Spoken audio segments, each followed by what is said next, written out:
Math guide চ্যানেলে অনেকদিন পর আবার একটা ভিডিও অঙ্কের ওপর নিয়ে এসেছি সেমিস্টার টু এর কথা মাথায় রেখে। এখন সেমিস্টার টুতে ক্যালকুলাস, পরিবর্ত ওয়ান টু, আংশিক, বিশেষ এবং নির্দিষ্ট, সমাকলন সবই রয়েছে। তো পরিবর্ত টু চ্যাপ্টারের কয়েকটা প্রবলেম দিয়ে আমি পরিবর্ত টু এর কিছু টেকনিক বা সলিউশন পদ্ধতি বোঝানোর চেষ্টা করছি। যেমন ধরো, একটা অঙ্ক দিয়ে রেখেছি integration d x by x into root over one plus x cube. এখন রুটের ভেতরে যদি ওয়ান প্লাস এক্স কিউব থাকে, আমি অঙ্কটা একবার তুলে নিই। D x by x into root over one plus x cube. এই রুটের ভেতরে যদি ওয়ান প্লাস এক্স কিউব থাকে, তখন আমি যদি একে জেড স্কোয়ার ধরি, তাহলে উপরে কিন্তু টু এক্স ডিএক্স আসবে। সেক্ষেত্রে আমাকে কি করতে হবে? উপর নিচে একটা এক্স স্কোয়ার দিয়ে গুণ করে নিতে হবে। দিলে নিচেটা হয়ে গেল এক্স কিউব, আর রুটের ভেতরে থাকলো ওয়ান বাই এক্স। এবার যদি কেউ জেড ধরো ওয়ান বাই এক্স কিউবকে, যে ওয়ান প্লাস এক্স কিউবকে যদি কেউ জেড ধরো, তাহলে পরে থ্রি এক্স স্কোয়ার ডিএক্স সমান, জেড নয় জেড স্কোয়ার ধরতে হবে, sorry, three x square d x সমান টু জেড ডিজেড, আর এক্স স্কোয়ার ডিএক্স সমান দুয়ের তিন জেড ডিজেড। তাহলে এইভাবে যদি আমি মানটা এখানে বসাই, তাহলে কি পাবো? বসালে আমি কি পাবো না, দুয়ের তিন সামনে আসলো জেড ডিজেড, আর এর এই রুটের পোর্শনে জেড স্কোয়ার মানে বাইরে বেরিয়ে যাবে জেড, আর এক্স কিউবের মান হবে জেড স্কোয়ার মাইনাস ওয়ান। আর এখানটা হয়ে গেল জেড। তো এই জেড কেটে দিলাম। তো কেটে দিলে পরে দেখো কি দাঁড়াচ্ছে, এটা দুয়ের তিন d z by z square minus one. দুয়ের তিন সামনে এই z square minus one, syllabus সে দেখবে যে x square minus square, x square plus square, এই ধরনের সূত্রগুলো প্রয়োগ রয়েছে এবং এগুলো এক্সামে এই ধরনের দিই অঙ্ক আসার কথা। তো সেই জিনিসটা মাথায় রেখে যদি এক্স স্কোয়ার মানে জেড স্কোয়ার মাইনাস ওয়ানটাকে আমি ওয়ানের হোল স্কোয়ার করে দিই ছোটো করে, তাহলে দেখতে কেমন লাগছে? X square minus a square. তো x square minus square d x by মানে z square minus one square, মানে one by two a, two into এখানে এ বলতে কি one, log mod z minus one by z plus one plus C. এই দুই কেটে দাও, তাহলে কি থাকলো? ওয়ান থার্ড, এদিকে তোমার লগ জেডের মান হয়ে গেল কত? One plus x cube whole to the power half, মানে root one plus x cube minus one by root one plus x cube plus one plus C. এবারে সবাই নিচে সি সমান সমাকল ধ্রুবক বলে লিখে দেবে। সি সমান সমাকল ধ্রুবক,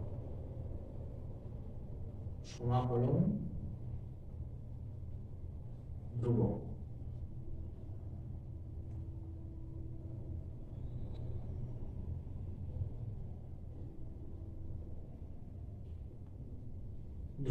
এইভাবে লিখে দেবে। তাহলে পরিবর্ত পদ্ধতিতে আমরা d x by x plus root over one plus x কিউবের সমাকলনের যে উত্তর সেটা আমরা বের করলাম। আমি একইভাবে দেখো দুইয়ের জায়গায় আরেকটা অঙ্ক দিয়ে রেখেছি। সেই অঙ্কটা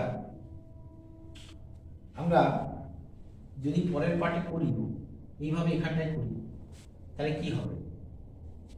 যে রুটের ভেতর পরে আবার দেখো যে অঙ্কটা দিয়েছিলাম ওই পরিবর্তন টু এর, সেখানে দেখা যাচ্ছে d x by root over x minus alpha x minus beta. তো এরাও যদি রুটের ভেতর দুটো উৎপাদক থাকে গুণ আকারে, তখন যে কোনো একটা উৎপাদক হয় আর এক্স মাইনাস আলফা, না হয় এক্স মাইনাস বিটা, যাকে হোক জেড স্কোয়ার ধরে নেব। তো আমি এটার ক্ষেত্রে যদি এক্স মাইনাস আলফাকে জেড স্কোয়ার ধরি, তাহলে ডিএক্স সমান কি হবে? Two z d z. তো সেক্ষেত্রে আমি এই ইন্টিগ্রেশনের জায়গায় কি বসাবো? না বসাবো এখানে ডিএক্স এর জায়গায় বসাবো টু জেড ডিজেড, আর এক্স মাইনাস আলফার বদলে কি জেড স্কোয়ার বসাবো রুটের ভেতরে। জেড স্কোয়ার মানে বাইরে বেরিয়ে এলো জেড হয়ে, আর রুটের ভেতরে এক্স এর মান কত হলো? Z square minus plus alpha, তাহলে হলো z square plus alpha minus beta. এই যেটা কেটে দাও, কেটে গেলে তাহলে কি থাকলো উপরে 2 ডিজিট বাই রুট ওভার। একইভাবে হলো z square plus alpha minus beta, এটাকে আলফা মাইনাস বিটার হোল স্কোয়ার করে দিলাম। তাহলে ওটার ভিতরে কিরকম লাগছে দেখতে, যে d z by root over of z square plus a square. তাহলে এটা সূত্র কি 2 log mod z plus root over of z square plus root alpha minus beta এর হোল স্কোয়ার, এর মড শেষ প্লাস সি।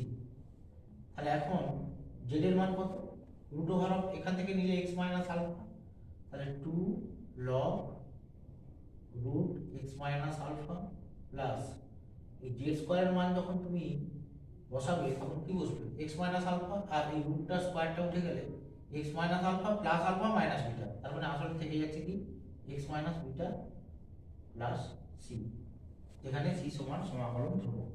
আমরা লিখে দেবো নিচে সি সমান সমাকলন ধ্রুবক, সি সমান সমাকলন ধ্রুবক, সমাকলন ধ্রুবক কথাটা নিচে উল্লেখ পাশে লিখবো সমাকলন ধ্রুবক। তাহলে আমরা এইভাবে লিখে দিলাম সমাকলন ধ্রুবক। তাহলে পরিবর্ত 1 এবং পরিবর্ত 2, পরিবর্ত 1 এর সূত্রগুলোর পর পরিবর্ত 2 তে যে ধরনের সূত্রগুলো রয়েছে তার উপর দাঁড়িয়ে দুটো অঙ্ক প্রবলেম করার চেষ্টা করলাম। আরও আমি অনেক এই পরিবর্ত 1, 2 বা নির্দিষ্ট সমাকলন প্রবলেম দেবো সেমিস্টার পরের কথা মাথায় রেখে। তোমরা যদি অঙ্কগুলো সলিউশন দেখে ভালো লাগে একটা লাইক করো আর বন্ধুদের মধ্যে শেয়ার করে দেবে।